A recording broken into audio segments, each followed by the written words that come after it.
রোজাদারের সম্মানে দুনিয়ার জমিনে যত খারাপ শয়তান আছে আমি সমস্ত শয়তানকে বন্দী করে ফেললাম। এখন কেউ যদি শয়তানি করতে চায় যে এখন শয়তান তো নাই, সে কেন শয়তানি করতেছে?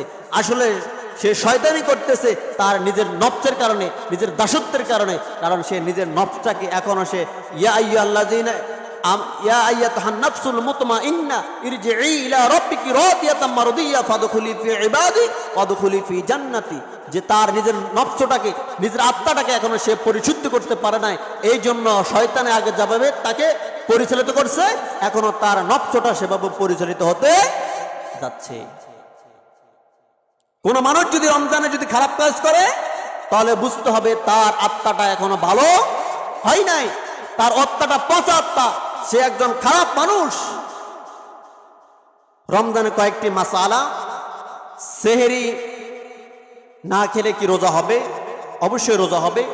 তবে সেহরি যদি আপনি না খান, সেহরিতে আল্লাহ রাব্বুল আলামিন আপনার জন্য বারাকা দান করেছে। যেমন ফাসাহু বারাকাতু, আল্লাহ রাব্বুল আলামিন সেহরিতে আপনার জন্য বারাকা দান করেছে। এবং সেহরিটা খেতে হবে একটু পরে খাবেন এবং আজানের একটু আগে খাবেন, যে আপনি সেহরি খেয়ে যেন কোরআনের 50টি আয়াত তেলাওয়াত করতে পারেন এমন সময় আপনি সেহরিটা খাবেন। সেহরি খাওয়ার পর ফজরের নামাজ পরে, এখানে একটা প্রশ্ন হলো যে সেহরি খাওয়ার পরে আপনি নামাজ পড়লেন, নামাজ পড়ার যদি আপনার স্বপ্নদোষ হয় আপনি কি রোজা থাকবে? স্পষ্ট রোজা থাকবে, আপনার এখানে কোনো সমস্যা হবে না। অনেকের হয় না যে সেহরি খাওয়ার পরে আমি ফজর নামাজ পড়ে একটু ঘুমাইলাম, ঘুমানোর পর আমার স্বপ্নদোষ হলো, স্বপ্নদোষ হওয়ার পরে অনেকে দ্বিধাদ্বন্দ্বের মধ্যে থাকি আমার কি রোজাটা হবে কিনা? হ্যাঁ, অবশ্যই রোজাটা হবে। 3 নম্বরে যে কেউ যদি কোনো কিছু ভুলে কিছু খায় তার রোজা হবে কিনা? হ্যাঁ, হবে। 4 নম্বরে রোজাদারের মেসওয়াক করলে কি রোজা থাকবে না চলে যাবে? হ্যাঁ, রোজাদারে যদি রোজা রেখে যদি মেসওয়াক করে, যে একটা মেসওয়াক থেকে তিতে একটা অংশ, একটা রস বাইর হয়, এটা যেন কোনো রকমের যেন গালের ভিতরে বা কণ্ঠনালীর ভিতরে না যায়। আর আমরা যে আমাদের প্রচলন নিয়মে যে ব্রাশ আছে, এই ব্রাশ দিয়ে যদি আপনি রোজা অবস্থায় যদি ব্রাশ করেন তাহলে আপনার কি থাকবে না? রোজা থাকবে না। একবার সকল মুফাসসিরিন کرام বললেন কি এই জাগতিক ব্রাশ দিয়ে রোজা অবস্থায় দাঁত মাজা নিষিদ্ধ। 5 নাম্বার, রোজা রেখে ফাও কথা, মিথ্যা কথা বলা যাবে না। অকাউলাত জারু ওয়াল আমালু বিহি ফালাইসা লিল্লাহ। কেউ যদি রোজা অবস্থায় রোজা রেখে কেউ যদি মিথ্যা কথা, পায়সা কথা, গালিমন্দ কথা, কোন রকমের কথা বলে তার রোজা হবে না। কেন হবে না? আল্লাহ নবী সাল্লাল্লাহু আলাইহি সাল্লাম বললেন তার রোজা হবে কেমন? সে দিনের বেলা উপবাস থাকলে যেমন তার রোজা হবে তেমন। 6 নম্বরে রোজা রেখে নামাজ না পড়লে রোজা হবে? হ্যাঁ, রোজা হবে, তবে কবুল হবে না।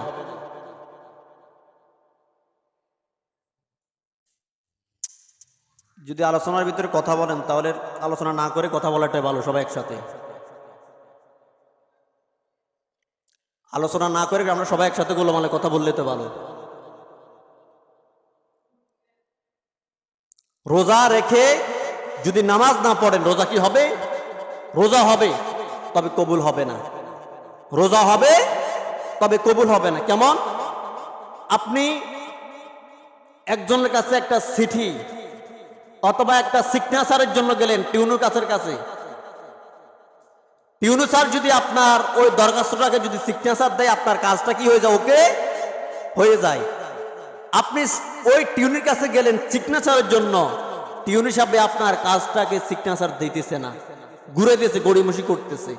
যেমনি ভাবে ওই সিগনেচার ছাড়া আপনার কাজ হবে না, তেমনি ভাবে আপনি নামাজ না পড়লে আপনার রোজা আল্লাহর দরবারে কবুল হবে না।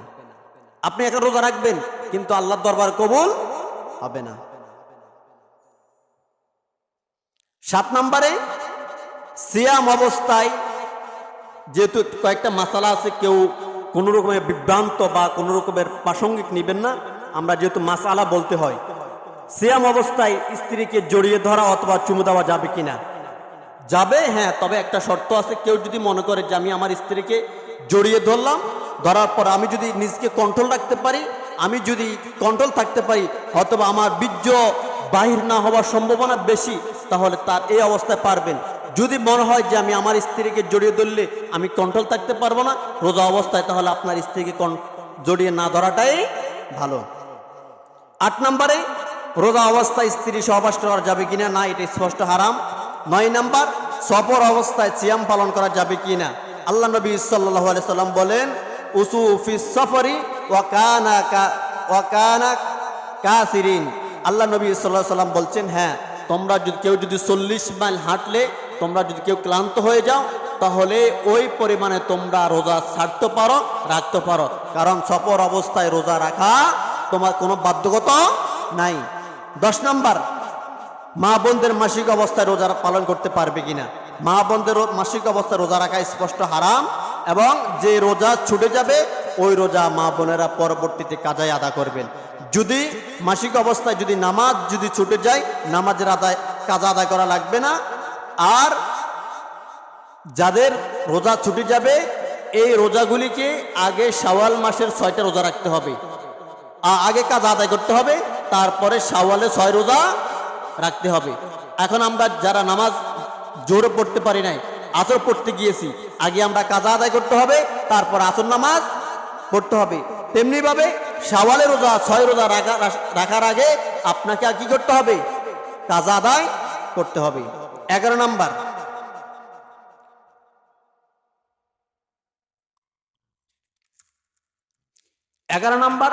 তারাবির কি কাজা আদায় করা লাগে?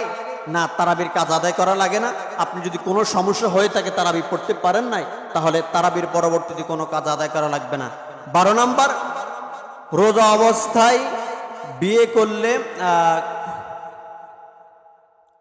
রোজা অবস্থায় কেউ যদি বিয়ের আশ্বাস দিয়েছে বিয়ে হবে, কিন্তু এখন বিয়ে করে নাই, বউ আনবে, শুধু কথাবার্তা হয়েছে, কাপিনও হয় না, বিয়ে হয় না, এই অবস্থায় কথা বলা যাবে কিনা? না, স্পষ্ট কথা বলা যাবে না। যতক্ষণ পর্যন্ত কবুল ইজাত না হবে ততক্ষণ পর্যন্ত স্ত্রীর সাথে কথা বলা না যায়। অন্য সময়তে না যায়, কিন্তু রোজা অবস্থায় আরো না যায়। 13 নম্বর হচ্ছে, রোজা না রেখে মসজিদ ইফতারি দিলে কি ইফতারি খাওয়া জায়েজ হবে? আমি আমার মতে ইফতারি না খাওয়াটা জায়েজ। আপনি রোজা রাখেন নাই, আপনার পরিবারে কেউ রোজা রাখেন না, আপনি মসজিদ ইফতারি পাঠাই দিলেন, ইফতারি খাওয়ার সাথে না খাওয়াটাই ভালো।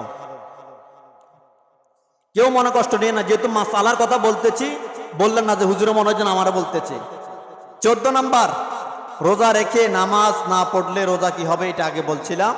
আরেকটা, রোজা অবস্থায় কি ইনসুলিন ব্যবহার করা যাবে কিনা? রোজা অবস্থায় আপনি ইনজেকশন দিতে পারবেন, যেহেতু ইনজেকশন শরীরের ভিতরে যায় না, রক্তের সাথে মিশ্রিত হয়। তারপরে মা বোনেরা যদি ঋতুস্রাব অবস্থা বন্ধ করার জন্য যদি সুই দিয়ে যদি মাসিক বন্ধ করে যদি রোজা রাখে, তাহলে কি রোজা হবে? এমন যদি বড় কোনো দুর্ঘটনা না হয় তাহলে এটা করা যাবে। আর যদি মাসিক অবস্থায় যদি মাসিক বন্ধ করার জন্য যদি সুই দিয়ে রোজা রাখে, তাহলে এই রোজা হবে না। কারণ অসুস্থতা, প্রতি মাসিক যে অসুস্থতা, এটা কার পক্ষ থেকে? আল্লাহ তাআলার পক্ষ থেকে। এটা আল্লাহ রাব্বুল আলামিন রোগ দিয়েছেন, আবার আল্লাহ রাব্বুল আলামিন শাফা দিয়েছেন। এই অবস্থায় কেউ যদি রোজা রাখে ইনসুলিন দিয়ে, তাহলে তার রোজা হবে না। স্পষ্ট। আমরা যে মাসালাগুলি বললাম, আমরা অনেক মাসালাগুলি, কয়েকটা মাসালা এখানে নতুন, আমরা অনেকে জানছি, অনেকে জানি নাই। এই মাসালাগুলি আমরা বাড়িতে জানাই দিব যে কি অবস্থায় রোজার হালত রাখতে হবে। আরেকটা বিষয় হলো, কোনো মানুষ যদি রোজা রেখেছে, যেমন আপনার মা, আপনার বাবা, আপনার আত্মীয় স্বজন রোজা রাখতে পারে না, 1 মাস মারা গেছে, এখন রোজাগুলি রয়ে গেছে না? এই রোজাগুলি রয়ে গেছে, এখন এগুলি আপনার জিম্মায়। এখন এগুলির জন্য আপনি কি করতে হবে? এইগুলির কাফারা আপনি দিতে হবে। কাফারার বেলা এখানে অনেক মুফাসসির কেরাম অনেক কিছু লিখছে। যদি একটা রোজার জন্য যদি একটা করে হয়, তাহলে 30 দিন 30টা রোজা। আর যদি ভাঙ্গি পেলে, তাহলে একটা রোজার জন্য 60টা মিসকিন। যদি অসুস্থ অবস্থায় না রাখতে পারে, কোনো কারণে না রাখতে পারে, তাহলে একজন মিসকিনকে 1 দিনের খাবার হিসাব করে তাকে 30 দিনের খোরাক তাকে দিয়ে দিতে হবে। এবং যতটা রোজা রাখতে পারে নাই, ততটা রোজার কাফারা 1 দিনের খরচ করে তাকে হিসাব করে আপনি দিতে হবে। তবে এই টাকা মসজিদে দেওয়া যাবে না, মাদ্রাসায় দেওয়া যাবে না, এই টাকা মিসকিনকে ছাড়া কাউকে দেওয়া যাবে না। আমরা যে কথা বলেছি, আল্লাহ রাব্বুল আলামিন আমাদেরকে এই কথার উপর আমল করার তৌফিক দান করুন।